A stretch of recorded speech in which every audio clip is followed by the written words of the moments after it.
At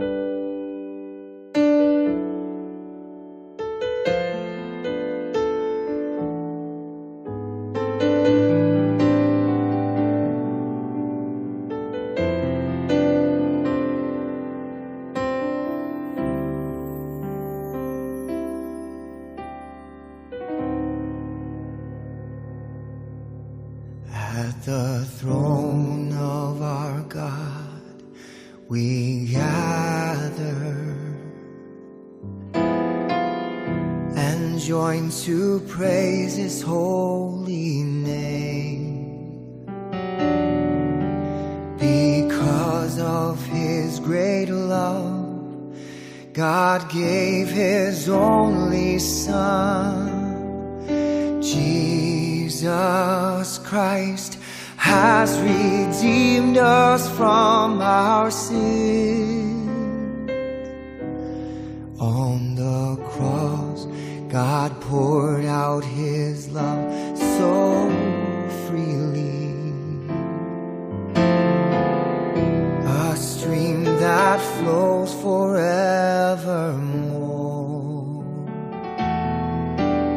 To every tribe and tongue, all nations join the song. Endless praise to salvation's one true Lord.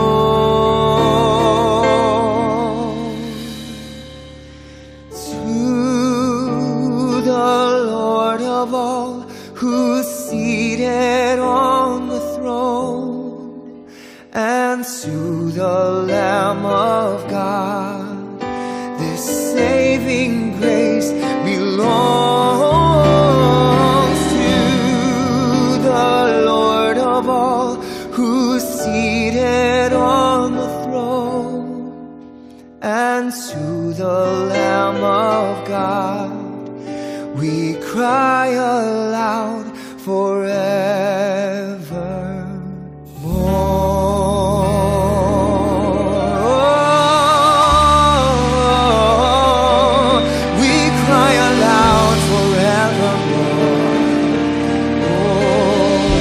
보좌 앞에 모였네. 우리 보좌 앞에 모였네. 함께 주를 찬양하며 하나님의 사랑, 하나님의 사랑, 그 아들 주셨네.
영광과 아름다움은 영원히 있을 것이라. 아멘.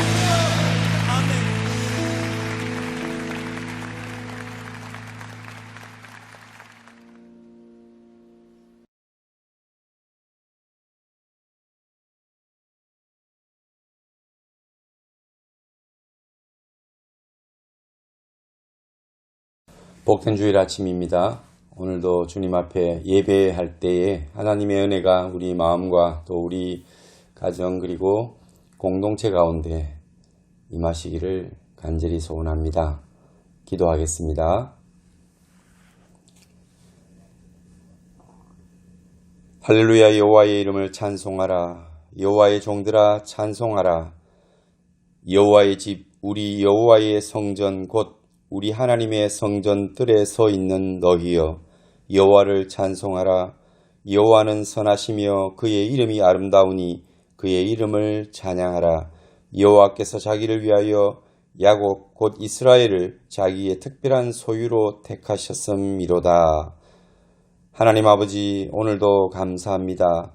우리를 이스라엘로 불러주시고 특별히 택하사 우리를 주의 존전에 불러주시니 감사합니다. 예배하는 자로 살게 하옵소서. 하나님의 은혜의 뜰에 사는 자로 살게 하여 주옵소서. 날마다 주님이 공급하시는 하늘의 신령한 음식과 땅의 기름진 것들로 우리를 채우사 하나님께 영광을 돌리며 살게 하시고 주의 복음을 땅끝까지 증거하는 주의 사명자로 살아가게 하여 주옵소서. 오늘도 이 험한 세상 가운데 오셔서 우리를 지켜주시고 우리에게 사랑을 베푸시며 날마다 은혜로 더하시는 우리 하나님을 찬송하며 진정한 예배 드리기를 원합니다. 우리 마음 가운데 성령이 오셔서 신령과 진정으로 예배하는 아침이 되게 하여 주옵소서. 우리 구주 예수님 이름으로 기도하옵나이다. 아멘.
사도신경으로 신앙 고백 드리겠습니다. 나는 전능하신 아버지 하나님 천지의 창조주를 믿습니다. 나는 그의 유일하신 아들 우리 주 예수 그리스도를 믿습니다. 그는 성령으로 잉태되어 동정녀 마리아에게서 나시고 본디오 빌라도에게 고난을 받아 십자가에 못 박혀 죽으시고 장사된 지 사흘 만에 죽은 자 가운데서 다시 살아나셨으며 하늘에 오르시어 전능하신 아버지 하나님 우편에 앉아 계시다가 거기로부터 살아있는 자와 죽은 자를 심판하러 오십니다. 나는 성령을 믿으며 거룩한 공교회와 성도의 교제와 죄를 용서받는 것과 몸의 부활과 영생을 믿습니다. 아멘.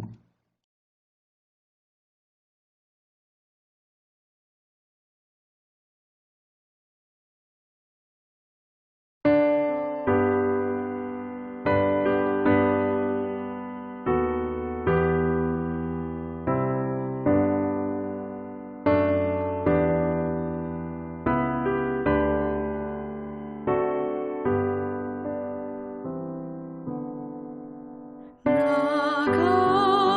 같은 죄인 살리신 주 은혜 놀라워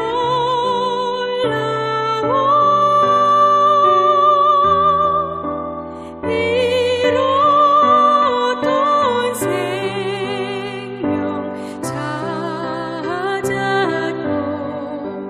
광명을 얻었네. 큰 죄 안에서 얹으신 주 은혜 고마워. 나 처음 믿은 그 시간 귀하고 귀하다.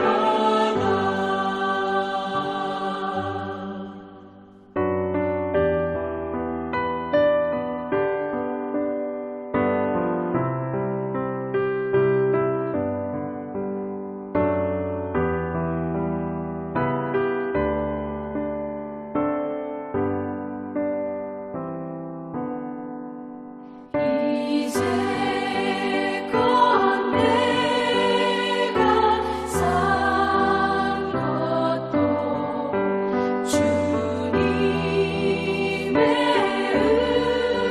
은혜라. 또 나를 장차 본향에 인도해 주시리.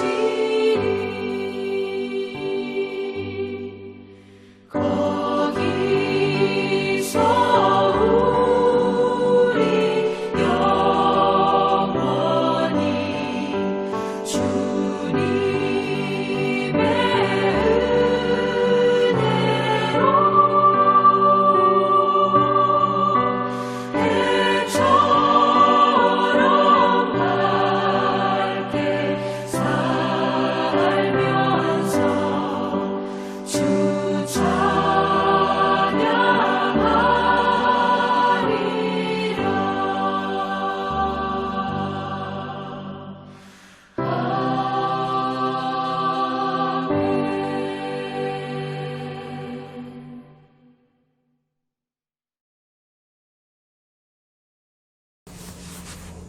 하나님의 말씀 봉독하겠습니다. 사도행전 9장 15절 한 절만 함께 읽겠습니다. 주께서 이르시되 가라, 이 사람은 내 이름을 이방인과 임금들과 이스라엘 자손들에게 전하기 위하여 택한 나의 그릇이라. 아멘.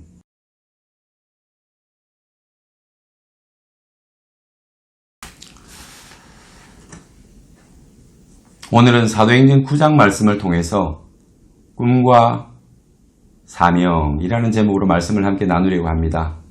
여러분, 새해 들면서 우리가 하나님의 꿈을 꿈꾸라라는 주제로 말씀을 나누고 있는데요. 요셉처럼 하나님의 꿈을 주시는 꿈을 내 속에서 꿈꾸는 자, 이러한 아름다운 이름을 우리가 갖게 되기를 원합니다. 그리스도인은 꿈을 꾸는 자다, 이런 명제를 가지고 오늘 2021년을 시작했습니다. 그리스도인이라면 누구나 꿈을 꾸어야 합니다. 왜냐하면 성령이 너희에게 임하면 너희가 꿈을 꾸리라고 우리 하나님께서 우리에게 말씀하셨고, 그 꿈꾸는 자가 어쩌면 그리스도인의 특징입니다. 정말 이 꿈은 하나님의 꿈입니다. 하나님의 비전이고 하나님 주신 마음입니다. 하나님이 기대하는 것이고 우리를 만드신 목적이기도 합니다. 대소교리 문답의 제1번 되는 교리가 사람의 제일 되는 목적이 무엇이뇨? 사람의 제일 되는 목적이 늘 하나님을 기뻐하고 그를 즐거워하는 것이 우리의 목적임을 밝히고 있습니다. 그래서 우리가 사실은 꿈을 꾼다는 것은 하나님께서 우리에게 우리 삶의 목적을 분명히 보게 하시고 알게 하신다는 의미가 있습니다. 하나님이 저와 여러분에게 주신 우리가 이 세상에 와서 살다가 가는 이유가 무엇인가 거기에 대해서 설명하는 것이고 우리가 그것을 보게 되는 것이고 듣는 것입니다. 그리고 내 가슴에 품고 사는 겁니다.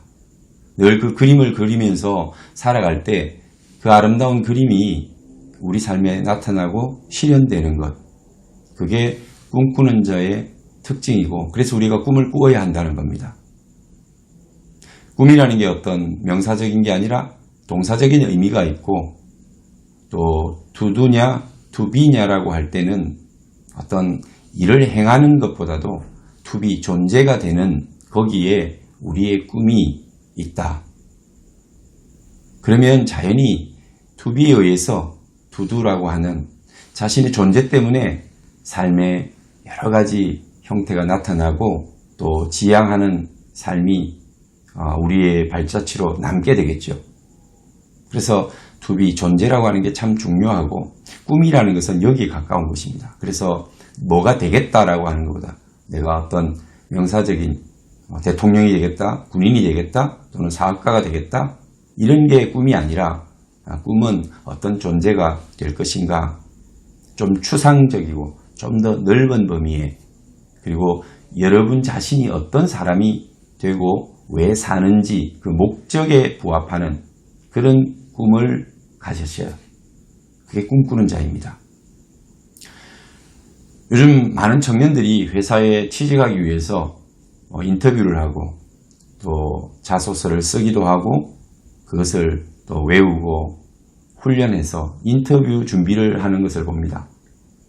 인터뷰에 많은 질문들 가운데 아주 흔하게 기본적으로 또 나오는 질문들이 너의 꿈이 무엇이냐라고 하는 질문이 있습니다. 이것은 세상 사람들도 어떤 한 사람에 대해서 알아보기 위해서 또 그 사람이 어떤 존재인지를 알기 위해서 또 어떤 생각을 갖고 있는지 알기 위해서 그런 질문을 던지는 것입니다. 네 꿈이 무엇이냐? 그 이야기를 들어보면 그 사람의 크기와 그 사람의 삶의 방향 또 뭘 추구하는지 가치를 알 수가 있기 때문에 그런 질문을 던지는 것입니다. 그래서 어떤 청년은 그런 질문을 받았을 때 머리가 갑자기 하얘졌다. 왜냐하면 준비가 되어 있지 않기 때문에 자기가 어떤 존재인지 뭘 위해 살아가는지 이 중요한 이슈가 그에게 정리가 되지 않고 여러 가지 다른 스펙들만 쌓아서 막상 구두 시험인 그 면접에서 당황하게 되는 것입니다. 그래서 그 회사에 들어가는 것이 꿈이었다라고 대답을 했다는 청년을 보았습니다. 여러분 얼마나 참 자기가 뒤에 생각해도 우습고 참 멍청한 대답이었다라고 그렇게 이야기를 합니다. 여러분의 꿈은 무엇입니까? 다시 한번 셋째 줄을 우리가 지나면서 당신의 꿈은 무엇입니까? 주 안에서 여러분들 어떤 꿈을 가지고 있습니까? 라고 묻고 싶습니다. 여러분에게 정리되는 그런 꿈이 있기를 원합니다. 사람의 제일 되는 목적이 무엇이뇨? 라고 대소교리 문답이 첫 질문으로 우리에게 질문을 던집니다. 사람의 제일 되는 목적이 무엇일까요? 하나님을 기뻐하고 그를 영원토록 즐거워하는 것. 이것이 우리의 인간의 삶의 목적이다, 이유다 라고 이야기를 합니다. 아마 이것이 제일 1번의 질문으로 주어진 것은 아마 그것이 중요하기 때문에 그렇습니다. 이 창을 가지고 내 인생을, 세상을 바라보아야 우리가 해야 할 일, 가야 할 길이 보이는 거죠. 그리고 마땅히 가야 할 길과 해야 할 일을 할 때에 지치지 않고 또 그것이 세상적으로 화려할 수도 있지만 화려하지 않을 수도 있습니다. 우리가 볼 때에 그것이 성공적이지 않고 실패한 것 같이 보일 수도 있습니다. 폼나지 않는 그런 인생, 또 그런 환경일 수도 있습니다. 그렇지만 우리가 이러한 내가 어떤 존재로 살아갈 것인가를 내가 꿈으로 가지고 있다면 환경은 나에게 어떤 영향을 주지 않을 것이고 내 꿈을 방해하거나 또 그 꿈을 이루지 못하게 하는 요소가 되지 못할 겁니다. 어떤 상황 속에서도 우리는 진정한 꿈이 있다면 그 꿈은 그 상황 속에서 이루어지게 되어 있습니다.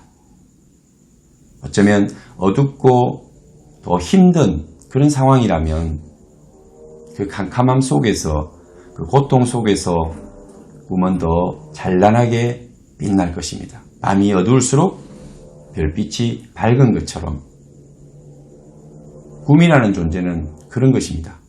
그래서 오늘 저는 다시 한번 저와 여러분들이 하나님 안에서 꿈을 꾸자. 꿈을 가지고 살아가자. 내가 어떤 존재로 살아갈 것인가. 여기에 하나님 관심이 있고 또 우리에게 성령을 통해서 그 꿈을 주셨습니다. 하나님의 기대와 바람입니다. 하나님의 생각입니다. 그의 마음입니다. 그것을 여러분들이 볼 수 있다면, 들을 수 있다면 여러분은 꿈꾸는 자가 될 것이고 그 꿈은 항상 여러분들의 힘이 되고 동기부여를 하는 원인이 될 것입니다. 힘이 되고 동기부여의 원인이 되어서 여러분들이 지칠 때 끌고 가고 방향이 잡히지 않아서 혼동스러울 때도 빛이 되어서 여러분을 인도해 줄 겁니다. 그게 꿈인 것입니다. 오늘 그것을 보는 것을 우리는 비전이라고 하고 그리고 우리가 오늘 이 꿈을 가진 자라면 오늘 본문에서 하나님께서 사울에게 주신 이 메시지가 우리에게도 주어질 것입니다. 그게 무엇입니까?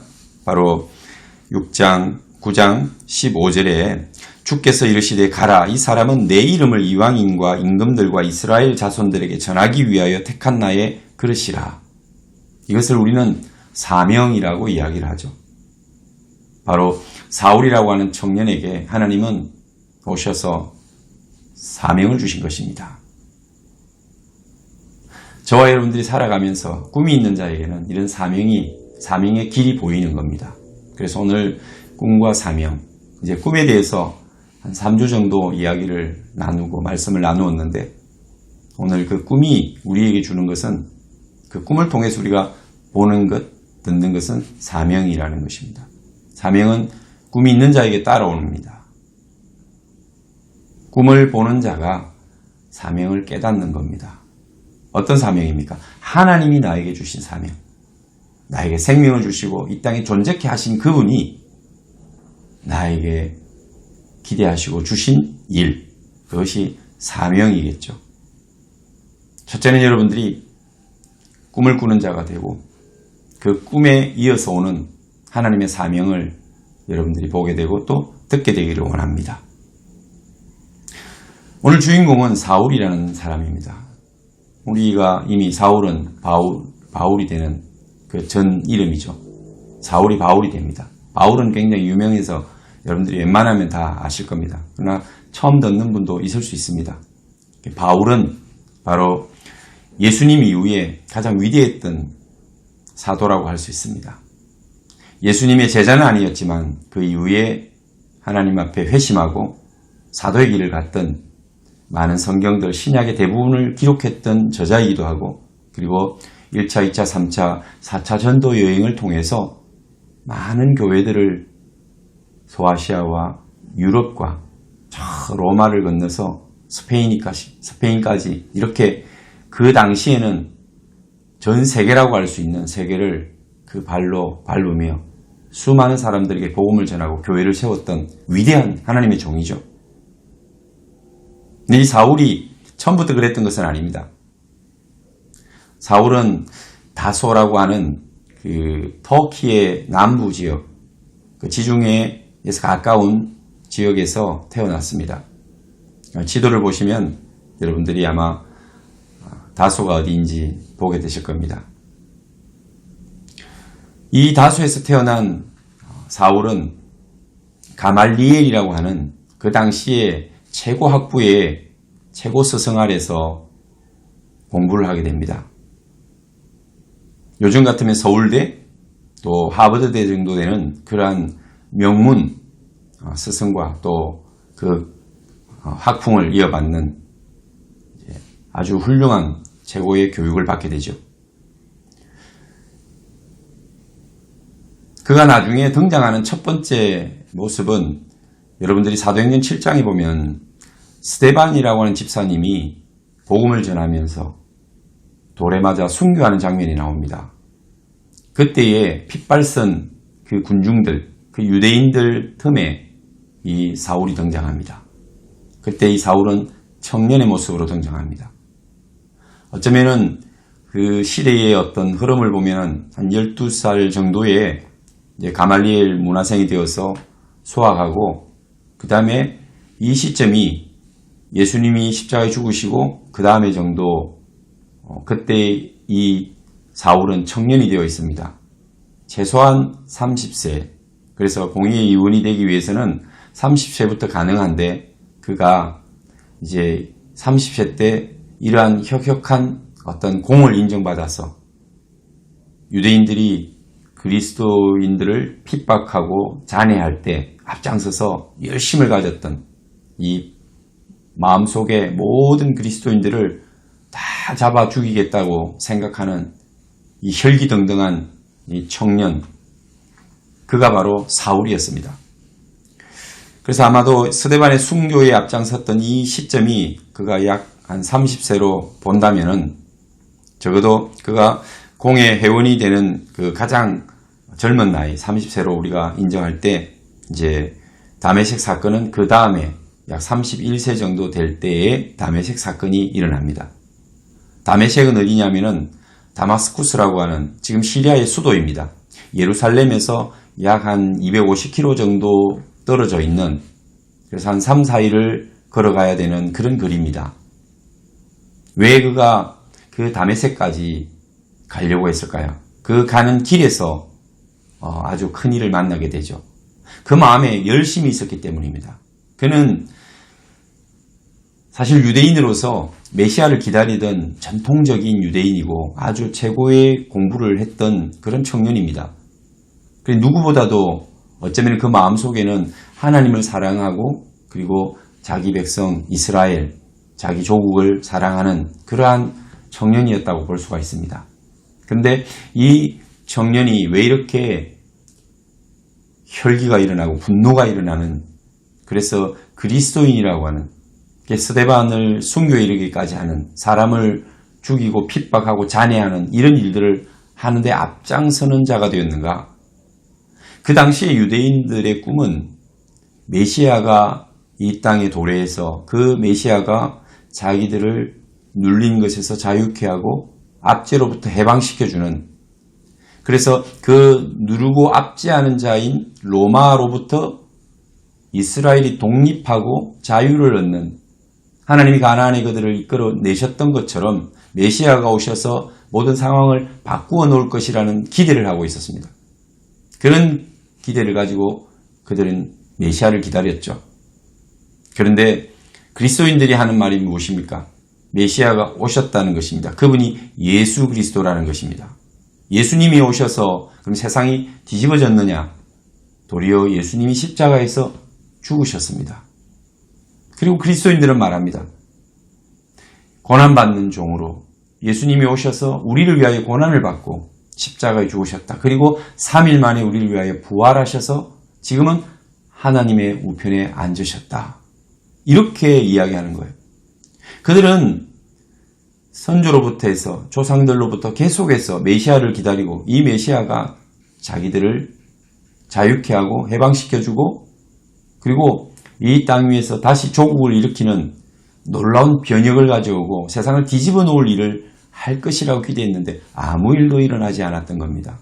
그런데 그 예수님을 메시아라고 그리스도인들이 지금 주장하고 있는 겁니다. 그러니 이 유대인들이 예수님을 받아들이기가, 그리고 그리스도인이라고 하는 이들을 용납하기가 어려웠던 거죠.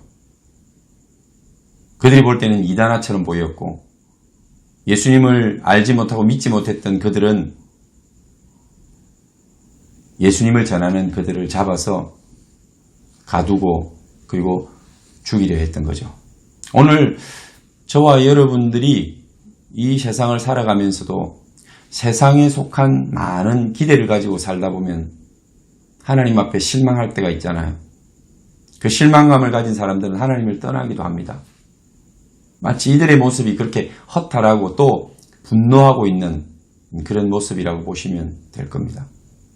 오늘 사울이라는 청년은 그래서 가장 앞장서서 그리스도인들을 핍박하기 시작한 것이고 저 다메섹까지 저 멀리 떨어져 있는 다메섹에도 그 당시에 책들을 보면은 그리스도인들이 많이 살았다고 해요. 그래서 그들을 잡아서 이제 핍박하기 위해서 떠난 것입니다. 오늘 여기 보면은 다메섹에 그가 왜 갑니까? 예수님을 믿는 자들을 핍박하기 위해서 그가 갑니다.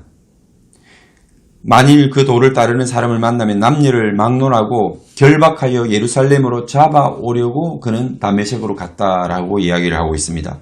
그리고 여러 회당에 가져갈 공문까지 준비해서 그는 공식적으로 예수 믿는 사람들을 핍박하고 잡아들이기 위해서 지금 떠난 것입니다. 사울이 길을 가고 있는데 이 다메섹을 가는 도상에서 큰 일이 일어납니다. 3절에 보면 홀륜이 하늘로부터 빛이 그를 둘러 비추는지라 정오의 밝은 빛이라고 아주 필리핀에도 5월에 뜨거운 햇살이 있잖아요. 정오에서 2시 정도의 이 정오의 빛은 너무나 강렬해서 마치 우리의 피부를 찔러 들어오는 것 같은 그런 따가움을 가지고 있지 않습니까? 그런 정오의 빛이죠. 그런 정오의 빛을 그가 이제 이 다메섹 도상에서 보게 되는 것입니다. 땅에 엎드러져서 그는 또한 소리를 듣습니다. 빛을 보게 되고 소리를 듣는데 그 소리가 사울아 사울아 내가 어찌하여 나를 박해하느냐 이렇게 들려온 겁니다. 누구시오니까? 나는 내가 박해하는 예수라. 예수님께서 나타나셔서 사울에게 내가 어찌하여 나를 박해하느냐라고 물으신 것입니다. 그리고는 너는 일어나 시내로 들어가라. 내가 행할 것을 내게 이를 자가 있느니라. 그렇게 말씀하십니다. 사울은 이것을 경험하는데 같이 가던 사람들은 소리만 듣고 아무것도 보지 못하여 이렇게 표현되고 있습니다. 갑자기 사울이 쓰러졌는데 엎드렸는데 이제 뭔가 이야기를 하는 거죠. 누구십니까? 주여 누구시니까? 막 이렇게 이야기를 하는데 이들이 본 것은 없고 그들은 빛을 보지 못했습니다. 그냥 사울이 오직 유일하게 그 정오의 빛같이 밝은 빛을 보게 된 겁니다. 그리고 소리는 들었다고 합니다. 여기 앞에서 사울이 듣는 소리는 바로 땅에 엎드러져 들음에 소리가 있어 이르시되 같은 소리지만 이것은 보이스, 음성이 분명히 내용이 있는 말씀하시는 그 소리였고요. 그리고 이 사람들이 듣는 소리는 사운드였습니다. 사운드. 그래서 이들은 보지 못하고 단지 듣기는 들었는데 소리가 사운드로 내용은 그들이 알지 못하는 거죠. 그래서 그냥 서 있었다고 이야기합니다. 아무것도 말을 못하고 서 있기만 했습니다. 사울이 땅에서 일어나 눈은 떴는데 아무것도 보지 못했다고 합니다. 그 밝은 빛으로 인해서 사울이 실명을 한 거죠. 그래서 사람들이 그를 데리고 다메섹으로 가서 사흘 동안을 보지 못하고 먹지도 마시지도 아니했다. 얼마나 충격이 컸겠습니까? 이 살기등등한 청년이 길을 가다가 이제 빛을 보아 실명하고 그리고 음성을 들었는데 자기가 핍박하는 예수라는 것입니다. 예수님이 나타나서 그 밝은 빛 가운데 오셔서 네가 어찌 나를 핍박하느냐라고 그렇게 말씀하신 것입니다. 이 말씀 한마디에 이 청년은 무너진 것이죠. 그래서 사울은 아무것도 먹지도 마시지도 아니했다는 것입니다. 당연히 눈은 실명해서 보지도 못했고요. 그때 다메섹에 아나니아라 하는 제자가 있었는데 이 다메섹에 예수를 믿는 그리스도인들이 많이 있었다는 거죠. 그 중에 이 아나니아라고 하는 제자가 있는데 주께서 환상 중에 기도하는 중에 아나니아야 주여 내가 여기 있나이다. 일어나 집가라 하는 거리로 가서 유다의 집에서 다소 사람 사울이라 하는 사람을 찾으라. 그가 기도하는 중이니라. 사울이라고 하는 사람은 아마도 잘 알려져 있었을 겁니다. 그리고 이는 그리스도인을 핍박하고 잔해하던 자입니다. 그리고 스데반을 죽일 때 주도적인 역할을 했다는 것을 이미 다 그리스도인들은 알고 있었을 겁니다. 제자인 아나니아가 그걸 모르겠습니까? 근데 하나님께서는 그 아나니아에게 그 사울에게 가서 그 사울을 만나라는 것입니다. 얼마나 마음이 놀랍고 힘들었겠습니까? 자기를 잡으러 온 자에게 가서 찾아가라고 그리고 하나님께서 명령하시기를 아나니아라 하는 사람이 들어와서 자기에게 안수하여 다시 보게 하는 것을 보았느니라. 아나니아라는 사람이 들어와서 자기에게 안수하여 자기를 보게 하는 것을 그가 기도 중에 보았다는 겁니다. 하나님이 보게 하신 것이죠. 아나니아야 가서 네가 해야 할 일은 그가 환상 중에 본 것을 그대로 행하면 된다는 것입니다. 아나니아가 대답하되 주여 이 사람에 대하여 내가 여러 사람에게 듣사온즉 그가 예루살렘에서 주의 성도에게 적지 않은 해를 끼쳤다 하더니 여기서도 주의 이름을 부르는 모든 사람을 결박할 권한을 대제사장들에게서 받았나이다. 두려워하는 거죠. 그때 주께서 이 사람은 내 이름을 이방인과 임금들과 이스라엘 자손들에게 전하기 위하여 택한 나의 그릇이라. 아나니아야 두려워하지 말라. 그는 내가 택한 그릇이라는 겁니다. 뭘 위해서 택함을 받았습니까?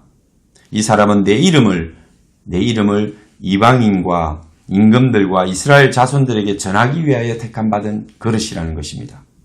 사울은 주께서 자기 이름을 전하는 예수는 그리스도라고 하는 예수는 메시아라고 하는 예수는 우리를 구원할 자라고 하는 이 놀라운 이름을 이방인들과 임금들과 그리고 유대인들에게 전하기 위하여 택하신 하나님의 그릇이라는 것입니다.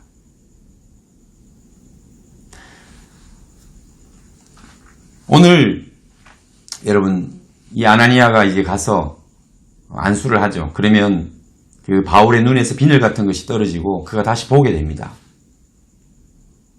그리고 그는 성령으로 충만하여 이제 세례를 받고 그리고 음식을 먹고 강건하여졌다. 이렇게 성경은 우리에게 말씀하십니다. 그리고는 다메섹에서 전도하기 시작합니다. 예수 그리스도를 믿는 자들을 핍박하기 위해서 온 그가 다메섹 도상에서 만난 이 일 때문에 그는 변하여서 새 사람으로 그것을 우리는 회심이라고 합니다. 반대로 완전히 예수님을 증거하는 자로 바뀌어서 다메섹에서 전도하기 시작한다는 것입니다. 왜냐하면 그는 사실 사울은 제가 가만히 생각해 보면 이 15절에 이 사람은 내 이름을 이방인과 임금들과 이스라엘 자손들에게 전하기 위하여 택한 나의 그릇이라. 이것은 어쩌면은 그에게 꿈이라고 말할 수 있고 비전이라고 할 수도 있습니다만 저는 생각에 사울이 받은 꿈과 비전은 성령께서 그에게 임하셨을 때 주신 이것이면 분명합니다. 그런데 그 전에 그는 부모로부터 믿음을 훈련받고 가말리엘 문화생으로서 교육을 받았습니다. 그래서 유대인으로서 하나님을 섬기는 자였습니다. 그때 어쩌면 그 마음속에 하나님을 향한 그 뜨거운 마음들, 하나님을 위해서 살겠다라고 하는, 그리고 자기 조국 이스라엘을 위해 살겠다고 하는 그런 꿈이 있었을 것입니다. 그것 때문에 그는 그의 믿음에 반하는 그리스도인들을 핍박하고 잔해하는, 그것이 하나님을 위한 길이라고 그가 믿었기 때문에 그렇게 앞장서서 열심을 내던 리더가 되었던 것이죠. 그 마음, 하나님을 향한 마음과 그 열정을 하나님이 모르셨겠습니까? 하나님이 아셨겠죠. 그래서 우리 주님이 그를 자신이 쓸 그릇으로 부르신 게 아니겠습니까? 내가 하나님을 위해서 살겠다라고 할 때, 그 꿈과 비전을 갖게 될 때에 우리가 방향은 어떨 때 보면 좀 잘못 설정할 때도 있습니다. 그렇지만 내가 하나님을 기뻐하고 하나님을 즐거워하겠다. 하나님의 즐거움이 되겠다. 하나님이 기뻐하시는 삶을 살아내겠다. 그래서 하나님을 사랑하는 것, 그리고 이웃을 사랑하고, 그리고 세상 가운데 하나님이 꿈꾸는 나라, 그 나라를 세우기 위하여 내가 헌신하겠다라는 이러한 자기의 꿈을 하나님 앞에 받았다면 뭔가를 해야 되고 살아가야 되는데, 그 방편과 그 도구가 바로 우리는 사명이라고 생각합니다. 하나님이 주시는 그 꿈을 이루기 위한 도구들이죠. 방편입니다. 어떤 직업이라고도 할 수 있고 달란트이기도 하고요. 오늘 바울은 예수 그리스도를 믿는 이 이단아 같은, 자기가 생각할 때 메시아 노릇하는 그 예수를 믿고 전파하는 자들을 그가 다 잡아들이고, 어쩌면은 하나님이 기뻐하는 그 유대교와 이스라엘을 지켜내겠다라고 하는 그런 꿈을 가진 청년이 아니었을까요? 그랬을 때 그는 그런 길을 선택한 겁니다. 그게 사명인 줄 알고요. 그러나 주님은 그 청년을 그 다메섹 도상에서 만나주셔서 빛은 그 눈을 실명케 하고, 주의 음성은 그가 생각하고 있는 것, 그가 사명으로 생각하고 달려가던 길을 되돌려 놓는 회심의 길로 이끌어갔던 거죠. 그리고 안수하고 성령이 충만해질 때 그 눈은 비로소 열리게 된 것입니다. 예수께서 오셔서 가장 많은 일들을 하셨을 때 병자들을 치료하셨는데, 눈먼 자들을 눈뜨게 하고 귀가 먼 자들을 듣게 하는 사역이었습니다. 이사야의 예언처럼 바로 우리는 영적으로 눈먼 자요, 귀가 어두운 자야. 그래서 메시아가 이 땅에 오셔서 눈먼 자들의 눈을 열어줄 때 비로소 보게 되는 것입니다. 보는 자가 되는 거죠. 누가 하나님을 보고 누가 하나님의 꿈을 보겠습니까? 바로 하나님이 보게 하시는 자, 하나님의 은혜를 입은 자, 성령이 우리 속에 임할 때 비로소 우리는 눈을 떠서 보게 되는 겁니다. 눈에 우리를 막고 있던 비늘이 떨어져서 그 하나님을 보게 되는 것입니다. 그리고 그 음성을 들을 수 있는 자가 되죠. 어떤 자들은 소리로서 인식하지 못하는 소리만 듣는 거죠. 사운드입니다. 그러나 하나님의 음성을 듣는 자가 그 꿈을 보는 자요, 듣는 자가 되는 겁니다. 그 꿈을 꾸는 자가 되는 거고, 그 꿈을 실현할 사명을 받게 되는 거죠. 사랑하는 성도 여러분, 저와 여러분들이 눈에 있는 그 비늘이 떨어지고 주의 음성을 듣는 자 되기를 원합니다. 그러면 우리는 꿈을 비전하게 되고, 또 그 꿈이 우리에게 사명을 줍니다. 하나님의 음성이 또렷이 들려서 네가 해야 될 일이 무엇인가, 살아가야 될 길, 어떤 일을 해야 할 것인지 보여주시는 것입니다. 오늘 이 사울은 바울이 되어서 예수 그리스도의 이름을 이방인과 임금들과 이스라엘 자손들에게 전하는 사명을 받은 자입니다. 예수 그리스도를 믿는 자들을 핍박하는 것이 그의 사명이 아니라 예수 그리스도의 이름을 증거하는 자입니다. 그래서 그는 이방인의 사도라고 부름을 받을 만큼 이방 지역의 많은 사람들을, 많은 땅들을 그의 발로 밟으며 복음을 증거하고 이방 지역에 교회를 세웁니다. 그렇지만 그가 만나는 사람들은 헤롯이었고, 그리고 로마에 이제 파송받은 아주 고관 대작들을 자기가 로마의 시민권을 가진 자로서 만날 수가 있어서, 그래서 그 사람들을 이제 전도할 수 있는 기회를 얻습니다. 그래서 신문을 받을 때마다 그는 예수님을 증거합니다. 그 이름을 그들에게 선포합니다. 그래서 바울의 그 성경을 기록한 성경을 보면 많은 관료들, 또 높은 직분을 가진 사람들의 이름이 나오죠. 그들을 그가 전도할 수 있었고, 마지막엔 이제 포로의 신분으로 이제 잡힌 자가 되어서 로마로 가서, 그 당시에 네로 황제가 다스리고 있었는데 네로 앞에 신문을 받는, 그리고 마지막에 순교하게 되는, 그때까지 황제에게도 복음을 전거할 수 있는 그런 사명을 감당하죠. 그가 이방인의 사도였다고 해서 이방인들만 전도한 것이 아닙니다. 오늘 그에게 주신 사명이 무엇입니까? 이스라엘 자손들에게 예수 그리스도의 이름을 증거하라고 이야기합니다. 이 사명도 역시 그가 가는 곳마다 유대인들은 이제 흩어져서 회당을 세우고 살아가고 있었죠. 회당 중심의 삶을 살아가는 유대인의 특색이 있지 않습니까? 그는 가는 지역마다 제일 먼저 회당에 가서 복음을 전했습니다.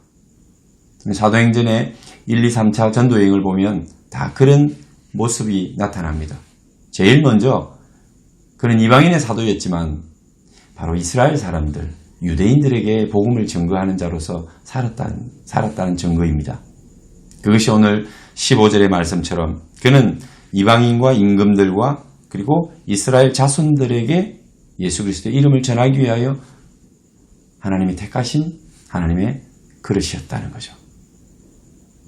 그는 이러한 꿈과 비전을 가지고 하나님을 향한 꿈과 비전 속에 그런 사명을 받아서 사울에서 바울로 바뀌어서 정말 하나님의 복음을 증거하는 귀한 사도로 쓰임을 받습니다.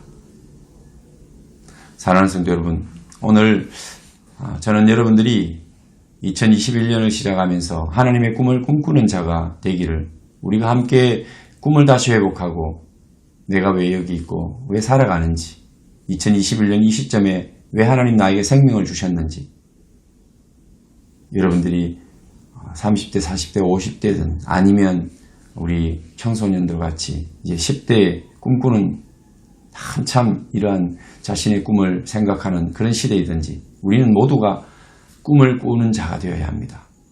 하나님의 꿈을 꿈꾸는 사람이 되어야 합니다. 그러한 꿈을 갖게 될 때 하나님은 우리에게 오셔서 말씀하여 주실 것입니다. 우리가 어떤 사명을 가지고 이 땅 위에 살아가야 되는지 그 사명을 들려주실 겁니다. 듣지 못하는 자는 사운드로 소리만 듣겠지만 여러분들은 하나님의 음성을 듣게 되기를 원합니다. 그리고 예수 그리스도를 보게 되고 그분이 꿈꾸는 세상, 이 땅 위에서 하나님의 나라를 세워가는 그 놀라운 일들을 보게 되고 거기에서 여러분들이 할 일을 발견하게 되는 꿈꾸는 자와 그리고 사명을 받는 자로서 살아가게 되기를 축원합니다. 2021년 그리고 남은 생애가 복이 있을 것입니다. 기도하겠습니다. 하나님 아버지 감사합니다.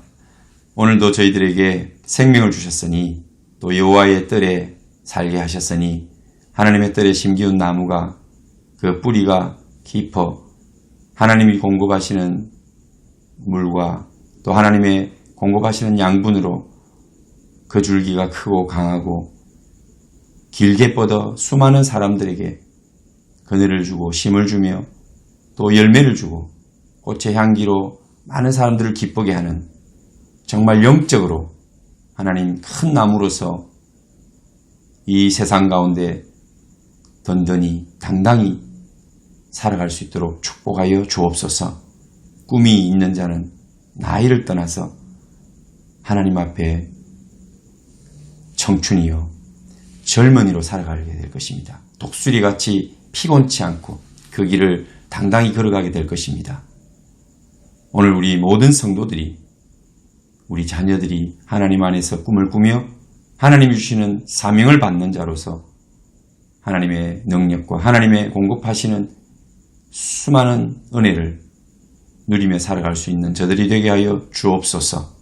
광야를 가도 지치지 않고 실망하지 않고 낙심하지 않고 어떤 길을 걸어가도 그 마음 가운데 기쁨이 충만한 그리스도인으로 살아가게 하옵소서. 승리하며 광야와 같은 인생을, 사막 같은 길을 걸어내는 저들이 되게 하여 주옵소서.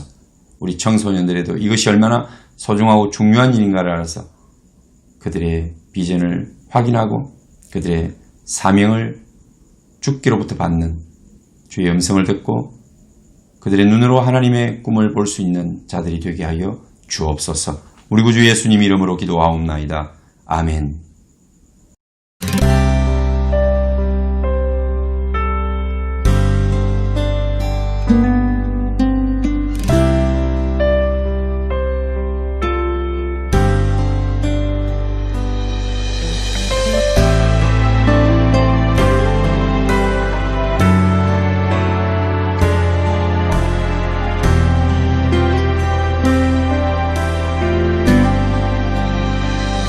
아버지 당신의 마음이 있는 곳에 나의 마음이 있기를 원해요. 아버지 당신의 눈물이 고인 곳에 나의 눈물이 고이길 원해요. 아버지 당신이 바라보는 영혼에게 나의 두 눈이 향하길 원해요. 아버지 당신이 울고 있는 어두운 땅에 나의 두 발이 향하길 원해요.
아버지 당신의 마음이 있는 곳에 나의 마음이 있기를 원해요. 아버지 당신의 눈물이 고인 곳에 나의 눈물이 고이길 원해요. 당신이 바라보는 영혼에게 나의 두 눈이 향하길 원해요. 아버지 당신이 울고 있는 어두운 땅에 나의 두 발이 향하길 원해요.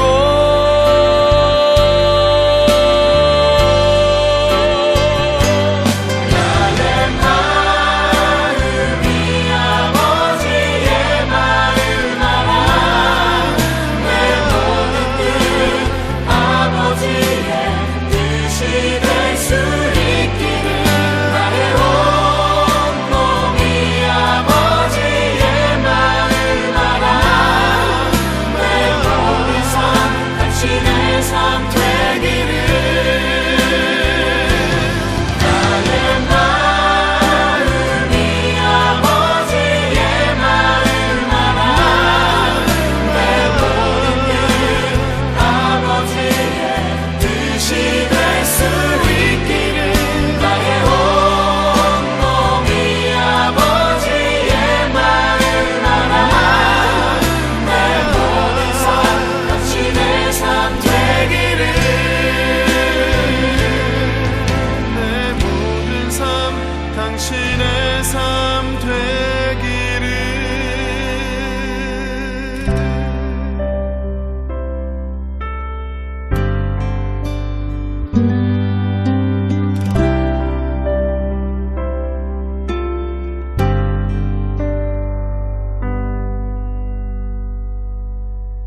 또 한 주간 승리하시고 2021년 1월이 가기 전에 우리가 날마다 하나님의 꿈을 꾸면서 무릎 꿇고 하나님 말씀을 펴서 음성을 듣는 저 여러분 되시기를 축원합니다.